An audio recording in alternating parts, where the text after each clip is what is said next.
আকীদা কি জিনিস প্রথমে আমরা জানবো কি আকীদা কি, এটা আমরা প্রথমে জানবো। আকীদা আকীদা বলি আমরা, আকীদা কি এটা আমাদের জানা দরকার। আকীদা শব্দের অর্থ হলো গিট। বলেন আকীদা মানে কি? সবাই বলেন গিট। আকীদা মানে কি? এই যে মনে করে এটা একটা টিস্যু, এটা কি টিস্যু, এইখানে একটা আমি গিট দিলাম, এটার নাম কি? এটার নাম আকদুন মানে গিট। এটার নাম আকদুন মানে কি?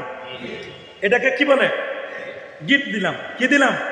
আমরা দড়িতে গিট দেই না, সুতলি আছে দড়িতে গিট দেই না, এটাকে বলা হয় আকদুন। কি বলা হয়? অচেনা একজন মেয়ে, অচেনা একজন ছেলে স্বামী আর স্ত্রী হয়ে গেল ইজাব এবং কবুলের মাধ্যমে, এই যে দুইজনের মধ্যে অনুষ্ঠান হলো, এই অনুষ্ঠানকে বলা হয় আকদখানি। কি বলে? বলেন না কি বলে? কেন? স্বামী স্ত্রীর মনের মধ্যে একটা গিট দিয়ে দিছে, যেন এই গিট যেন কেউ খুলতে না পারে।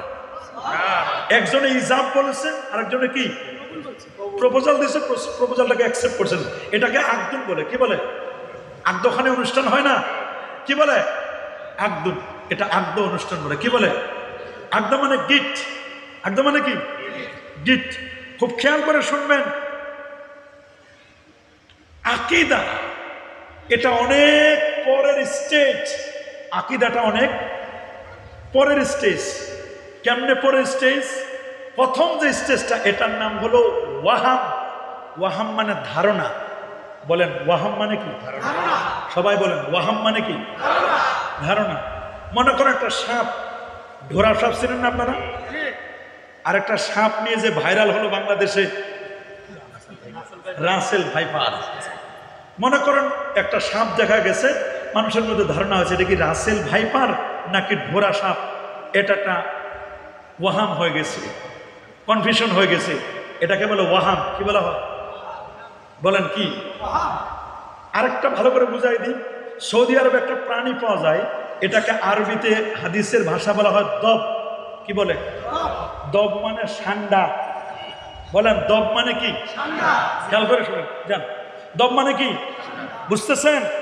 দব মানে কি? হানাফি মাযহাব মতে দব খাওয়া এটা মাকরুহে তাহরিমি, আকরাবুল আল হারাম, হারামের কাছাকাছি। সৌদির কফিল যারা বা সৌদি আরবে হাম্বলি মাযহাব অনুযায়ী ওরা ওটাকে খায়। দব খাওয়া এটা আমাদের মাযহাবে হারাম, আমাদের মাযহাবে কি? অন্য তিন ইমামের মতে ওরা বলছেন জায়েজ, অন্যান্য ইমামরা বলছেন কি? দবটা দেখতে আমাদের দেশের গুই সাপের মতো। কিসের মতো? গুই সাপ তো হারাম। গুই সাপ কি? গুই সাপ আর দব এক না। বলেন গুই সাপ আর দব এক না। বলেন গুই সাপ আর দব কি এক? কেউ যদি গুই সাপ থেকে দব মনে করে, দব থেকে গুই সাপ মনে করে, এটা তার একটা ধারণা হইল ওয়াহাম। কি হয়ে গেল? এই ধারণা থেকে একটু পরিবর্তন হয়ে যখন বলল যে না এটা গুই সাপই, এটা দব না, তখন এটার নাম হলো জন। কি হলো? জন মানে ধারণা। জন মানে কি? ধারণা করা, আইডিয়া করা। জনটা যদি আপনি একটু বেশি হয়, এটার নাম হবে জন্নে গালেব। কি হবে? জন্নে গালেব। এটা 99% পর্যন্ত হবে জন্নে গালেব। কত পার্সেন্ট পর্যন্ত? 99 পর্যন্ত জন্নে গালেব। এটা যখন 100 হবে তখন ও জন হয় না, তখন ওটার নাম হয় এলেম। কি হয়? এলেম।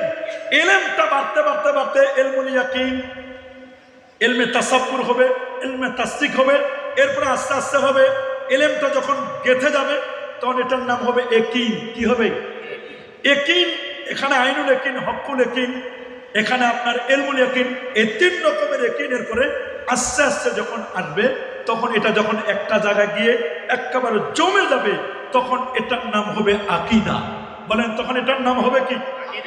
আরো যারা বলেন এটার নাম হবে কি? তাহলে অনেকগুলো স্টেজ পার হয়ে আপনাকে আকীদা আসতে হবে।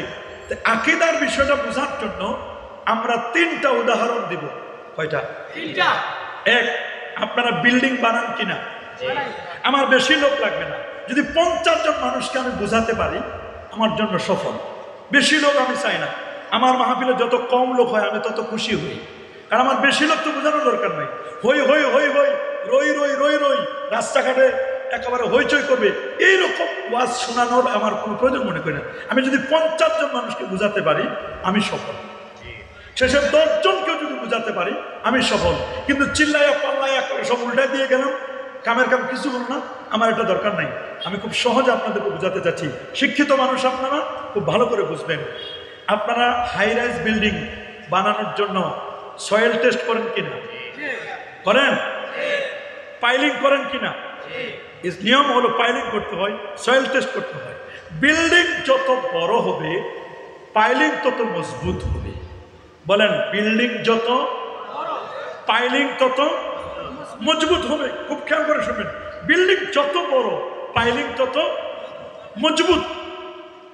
যদি আপনি বিল্ডিং হাই রাইজ বিল্ডিং বানাতে চান তাহলে পাইলিংটা মজবুত করতে হবে।